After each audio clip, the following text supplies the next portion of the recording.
Existential An enquiry into third places. Through the course of this thesis, we'll dwell deeper into the term the third place, which was first coined by the renowned sociologist Oldenburg in the year 1989 in his book called The Great Good Place.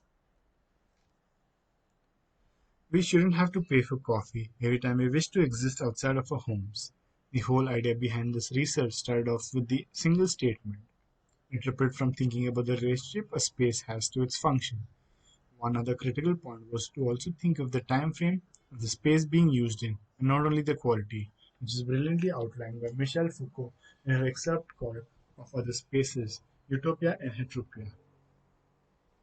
The thesis proposes to create, in a sense, a community living room for the city which entails culture and leisure in whatever form or medium one prefers, trying to establish a sense of space and its association with the people, which provides and promotes social equity and vitality. So, we start by looking at what a good place constitutes of, and how they are interdependent to form what one would say an ideal place. So here we derive how the characteristics and the activity with the relationship of one's self to others also determines the spatial quality. In the fast, relentless lifestyle of Bombay, the concept of work-life balance is a bit of a stretch. While the official working hours for most businesses are fixed, in reality the employees find themselves working longer, keeping doors open late to accommodate work past closing hours. Across the country, work-life remains elusive, with many spending hours at the office, often at the expense of their personal lives, which is illustrated abundantly clear in the following illustration. So this brings us to the main question. What is the third place? The first place is a home where we go to unwind and relax. The second place is where we go to work. In simple terms, the second place is looked at as a place of production. And the first place is a place of consumption. When our everyday schedule comprises of just the two set spaces, it creates a tedious cycle which subconsciously eliminates the opportunity of what can be a third place. A place to do anything a person wants, or maybe even nothing. A place which is engaging, interactive, and perhaps a little blurry in terms of its identity. In the most artless form, any space that acts as a relief from either of the two places is called a third place. But these third places have some qualities. Firstly, they should be common grounds for everyone. These places are mostly places for gathering, where the people come in and congregate regularly. Oldenburg himself mentions that the third place actually functions based on regulars, amongst other foundational points he laid down. What I derived from his journey was third places have strong characters, even if they are not clearly defined. These characters are derived from either specific activities devised in particular spaces or form the idea of leisure. This in turn dictates the hierarchy of the spatial quality in terms of its built form. Following are some real-life built examples of third places. Most of these spaces are strongly driven by the idea that the user can define what or how to use the space. Some of these are built structures, others are simple annexes to already existing functions. Looking at our immediate context, India in prehistoric time had its fair share of third places, but over the years they have disappeared. Looking at the present day scenario in Bombay, there are hardly any third places, if any. So I chose the scope of the study to be in business districts where there are light influences of residential, very heavy commercial based spaces, and some mixed institutional areas as well. Out of the many, I singled down to three major mixed to heavy commercial districts of Bombay. The Central Business District of Bombay, the Bandra Kurla complex. The second one is Powai in the adjoining Powai Lake area, and the other one is at the other side of the town, that is Lower Parel. Three basic things were taken into account for a basic comparison study: context, quality of public spaces, and the street life and interaction. For Powai had a great mixed use of context, with its fair share of little parks and gardens spread across.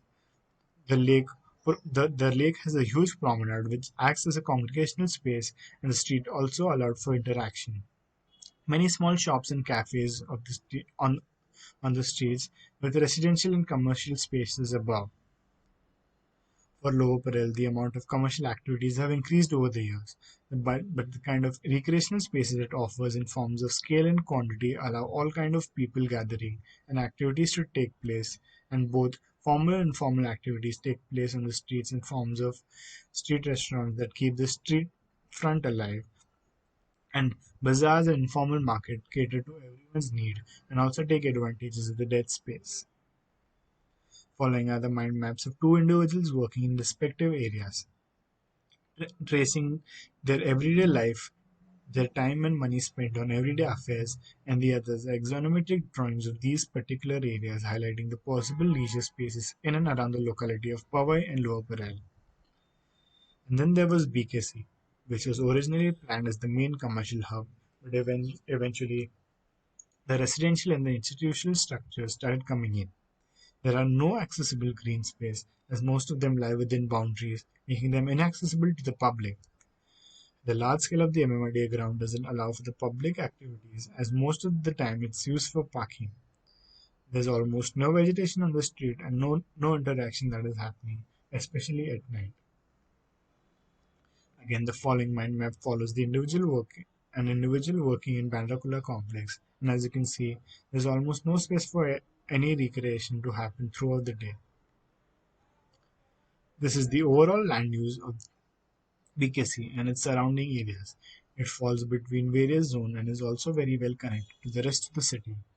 Two new metro lines further connect the site, out of which one directly passes next to the chosen site from where the metro station is commutable. Further on the other side is the main link road which leads you directly to Kurla. This ensures regular footfall in and around the area. Further zooming in, mapping the immediate context, there are three schools in the 500-meter radius from the site. The whole of Kalina University on the north, Diamond Rose on the south, and the MMRDA grounds on the east. This ensures various kinds of user groups creating footfall at various times of the day. Here in the land use, you can see there are four residential towers and a few buildings around the site. There are a few institutional buildings from the Kalina complex and mainly the commercial ones. The density map shows the footfall in and around the area and the landmarks due to which there is a flow of people. The public network map shows the proposed metro line and the adjoining metro station. The site also has a thorough bus network running across and a few open grounds which are more or less used for parking. Here, Martin Brown is the final site selected, and as you can see, the vast adjoining MMRDA grounds on the east side. So there were already a few points with which I could start the design process. Firstly, I would find a corner plot on a street edge which was something symbolically significant. With the idea of a chowraha, there were a few things abundantly clear, one of which was access. People passing by should have a visual access at any given time, and the entrances are such that people can spill over into the ground and, in a sense, have a physical access as easy as the visual one. The second thing was to let the street organically flow into the building, which reflects on the way the pavilion folds in at both the edges of the site.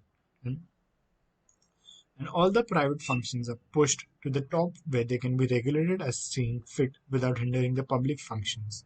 You can see the monochrome diagram showing exactly that.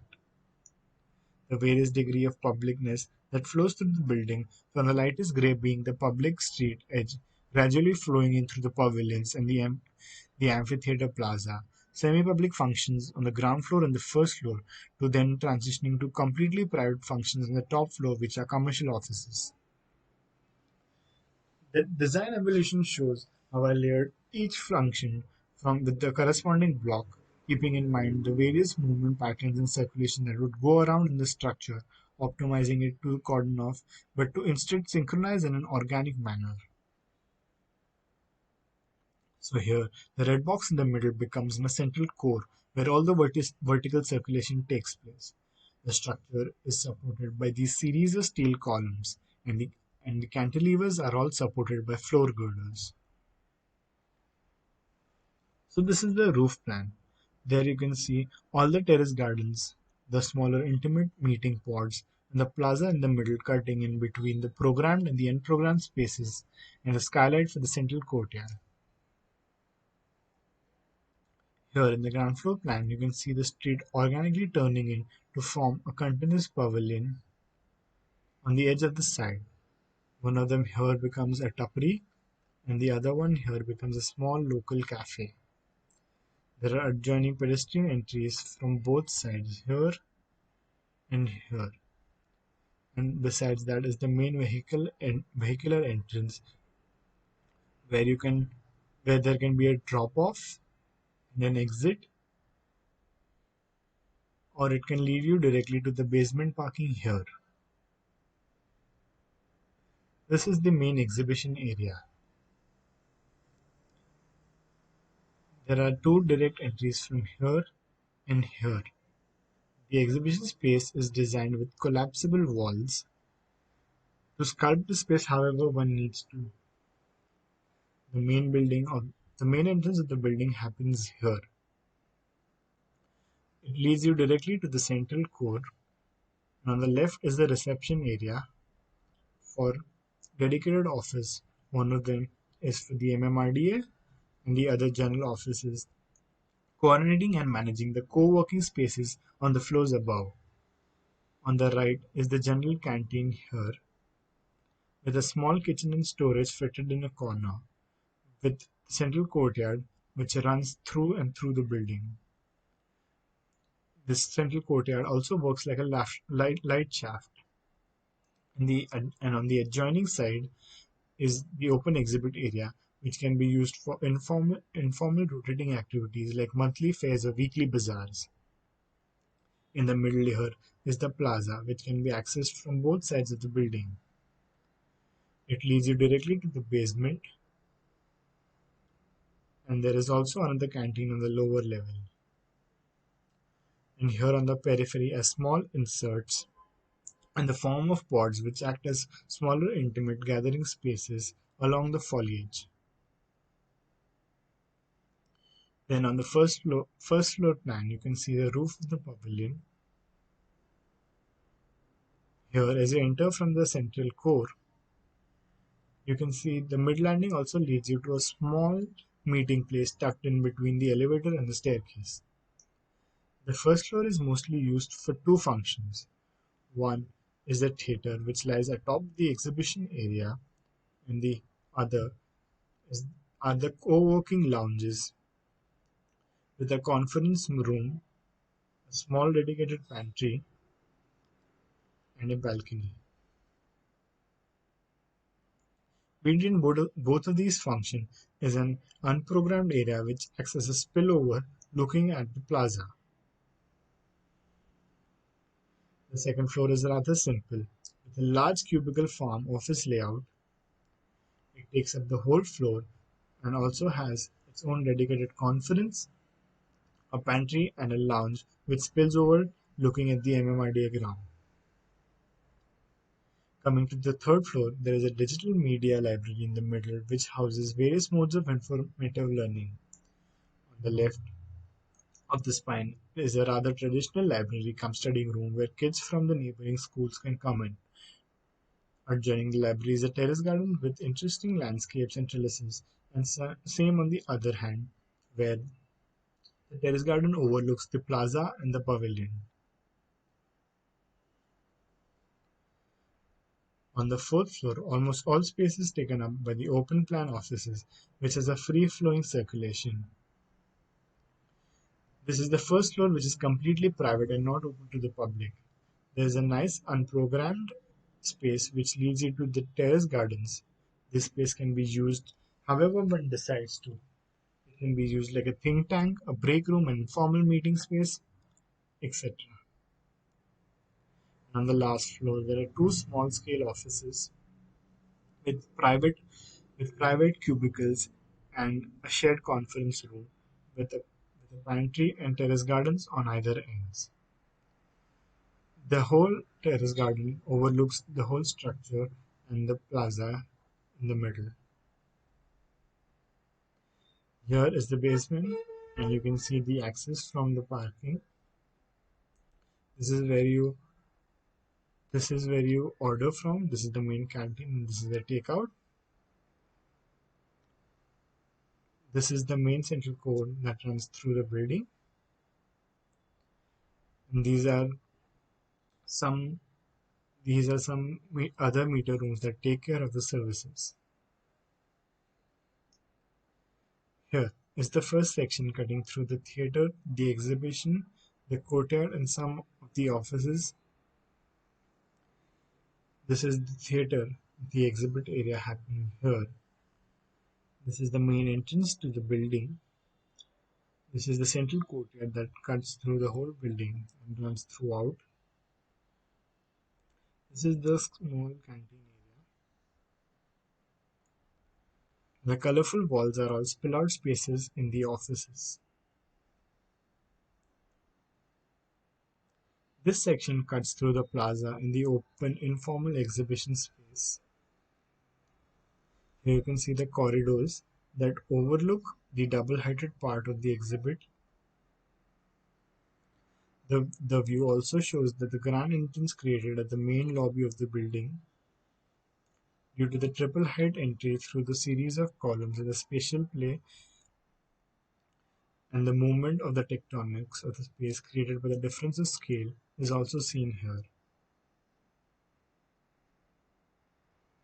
In this section, the spatial hierarchy layering from a public domain to a semi-private to a completely private one is seen, moving gradually with stacking and layering each function can be highlighted, with this being the public street edge, the pavilion, the pods, the plaza, the semi-public functions, and then all the private offices on the top, with the, with the trellises and terrace gardens happening on each floor.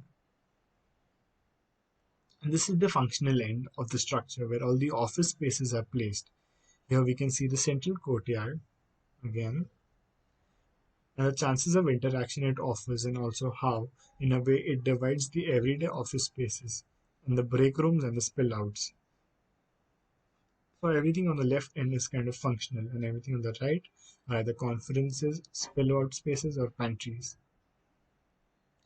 Here we also see how both the co-working leak into the internal exhibit area and the layered roof gardens for each floor. This is the main external view of the building. And here are some internal ones. The first one is from the exhibit on the ground floor, the open air exhibit. The second one is from the unprogrammed space on the first floor between the theater and the office. The first year one is from the lounge area overlooking the central courtyard. The second one is from the office layout on the third floor. The third one is from the lawn between two pods looking at the triple-heighted entrance created by the cantilevers. This is an exploded axonometric of the building, highlighting the functions and the activities happening in each particular space. In the next few slides, we'll see zoomed in of these drawings on three different levels. All the blue-colored spaces are public spaces. All the red ones are private offices. And the yellow spaces show places of respite. I've tried to distribute equal amount of yellow and green spaces through the structure.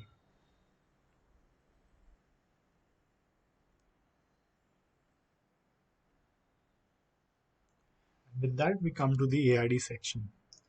On the left is the vertical circulation spine in red, with horizontal movements on each floor happening in blue. On the right, according to the wind rules, the bulk of the building that lies on the north-east side will always receive cool breeze, and as for the sun, the southwest side of the site is covered in heavy foliage to not only cool the temperature but also shade the plaza during most times of the day. The recessed corridors on the south and the west facade of the building also help in shading the openings from direct sunlight. This diagram shows the movement of access to all the functions on the ground level. There are two security checks here and here to the two main entrances. The orange block is the vertical core. The blue blocks are toilet on either sides of the central core. There's a clear path left only for the fire brigade to move at the back of the structure if there's a fire emergency. There's a fire escape and two firemen's lift for emergency, which lie centrally between the building so that it's easily accessible from any part of the building. Looking at the high amount of foliage, most of the rainwater is recycled and filtered to be used for the planter beds in the garden during the non-monsoon months and also for the upkeeps of the ground foliages. Here are the calculations for the water required for domestic and flushing. The OHT on the and the other tanks are placed at the back of the structure near the toilet core. Following are the rainwater calculations. The structure had a lot of green terraces, so a lot of it is reused in replenishing those. The rest of the bays are in yellow, and all the water soaked from the soft scape ground is also channeled to the filter bed. And both the toilet bays are stacked, so a common pipe can be used to take down till the inspection chamber. The structural system is a steel column which is 500 by 500, and the steel beams are 250 by 500. The external beams are rectangular sections, while the internal beams are castellated beams to allow for services to take place. The beams and services are covered with gypsum board suspended ceilings. The walls are made of glass fiber reinforced gypsum panels, which are held by light steel gauge studs and C channels. The glass fiber reinforced gypsum panels are hollow and lightweight. They allow for quick construction, they are load bearing in nature, and keep the internal environment cool because of the same. They can be custom made, and the largest panel size is around 12 meter by 3 meter, and its thickness is 125 mm. An external facade framework of steel is imagined with wooden fins and green wall system. This framework attaches to the main beams of the building.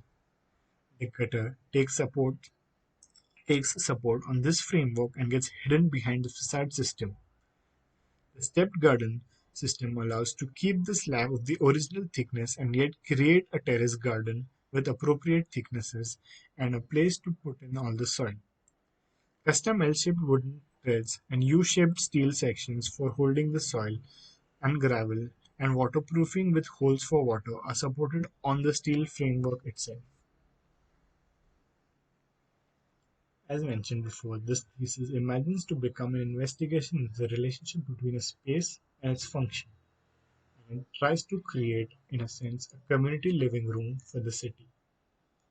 And to end the thesis on a quote said by Oldenburg himself, what the suburbia cries for are means for people to gather easily, inexpensively, regularly, and pleasurably. A place on the corner, real life alternatives to television, easy escapes from cabin fever. This, in other cultures, such as the French, have the term rendezvous to describe the third realm, which fits in quite well with the basic idea of a third place. A general store or pub, and occasionally bookstore or a diner are traditional variants of these concepts, which are fundamental in a functioning society, like the tavern during the American Revolution, the French cafes, or the agora through the ages. Thank you.